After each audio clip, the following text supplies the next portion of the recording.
I'm Tyler Hendricks, and I'd like to share with you some ideas from the Divine Principle. We look at this as a new expression of truth. Truth is unchanging, but how we express it changes. Truth has a mission, and that mission is to bring happiness. We share the earth today with 7 billion other people, all of whom are spending their time doing something. There's one thing that everybody shares.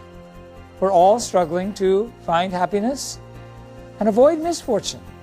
And each of us is living our life to obtain joy and happiness, from the small details of our everyday life to the major events that shape history.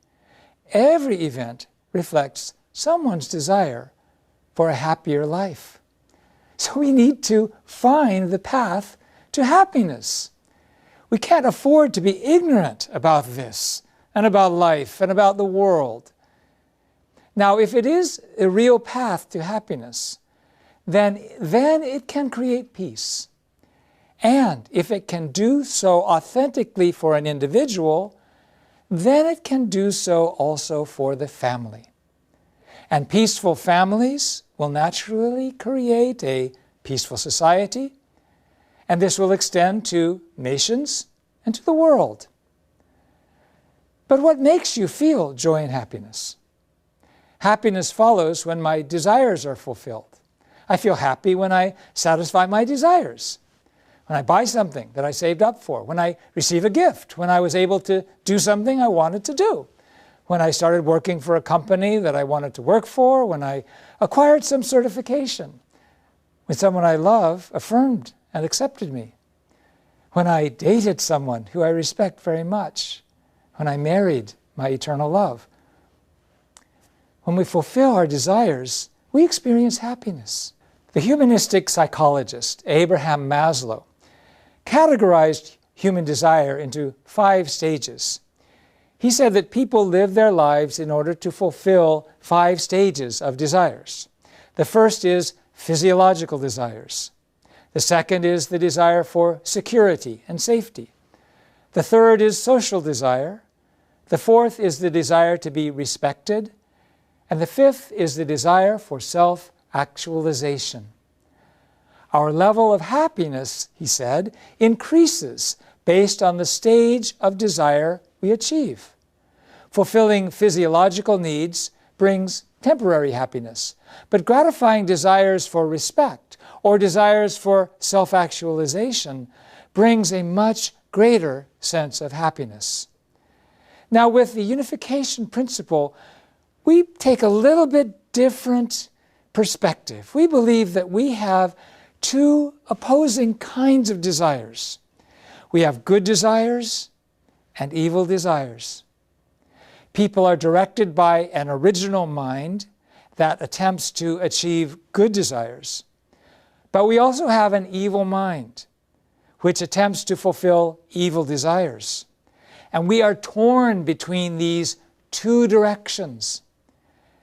In order to have happiness, we have to dispel the desires that lead us toward evil and pursue desires that lead us toward goodness.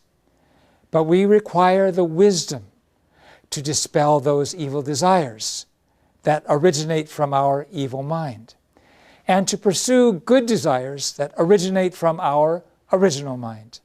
The Divine Principle provides us with that wisdom. That means it is a guide toward happiness that can fulfill our good desires. Now let's talk about this contradictory nature.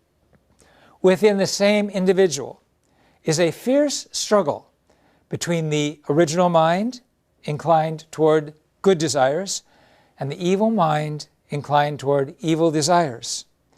Whenever something exists that is contradictory in its own nature, it will inevitably self-destruct. Imbued with such a contradictory nature, human beings and the world we create is self-destructive. The self-destructive state is called by Christianity the fall, and in Buddhism it is known as ignorance. When we look at the human fall from the intellectual standpoint, it means we fell into ignorance. So let's talk about this ignorance.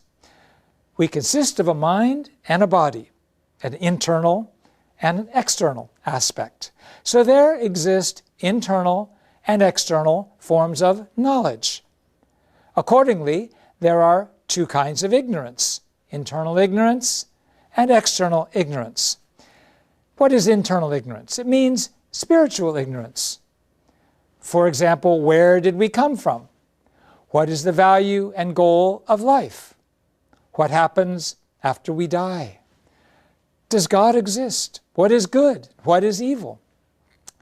External ignorance means ignorance about the natural world, including our own physical body, about the fundamentals of the material world and the laws of nature.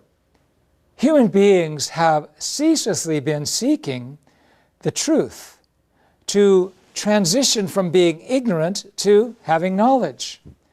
Religion has been the path of seeking the truth by overcoming internal ignorance, and science has been the path of seeking the truth by overcoming external ignorance.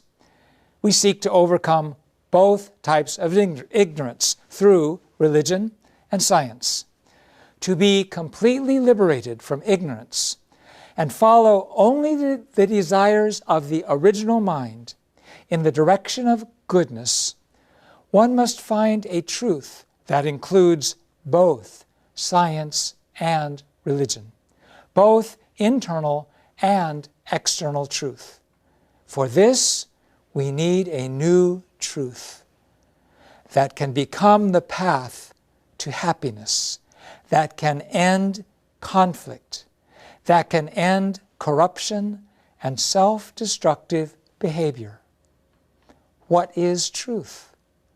Truth is unique, eternal, unchanging, absolute. Can a book be the truth itself? In Christianity, it has been thought that the Bible alone is the absolute truth. But a book is not truth itself, but merely a text for teaching the truth. With the flow of time, a gradual process took place. In each era, man was given higher and higher levels of spirit and of knowledge. The range of truth that could be taught and the levels of expression and methods were shaped by the times in which they were delivered. Now, how do we fulfill the mission to create happiness? We have to find answers to the questions opened up by religion. For example, the meaning of the Bible, the teachings of the world's religions. For example, science, the ecological balance. For example, understanding the direction of history and the struggle between good and evil. This truth needs to lead humankind on the path to real happiness. Let's talk about the character of the new truth. It cannot be only a religious doctrine. It has to be an expression of universal truth. It has to arise from life experience, not just scholarly research or philosophical reflection. It cannot be the product of just another person's mind or experience. The new truth must come to us as a revelation from God. Our proclamation is that God has already sent a person upon this earth who can solve the fundamental problems of life and the cosmos. That person is none other than Reverend Sun Myung Moon.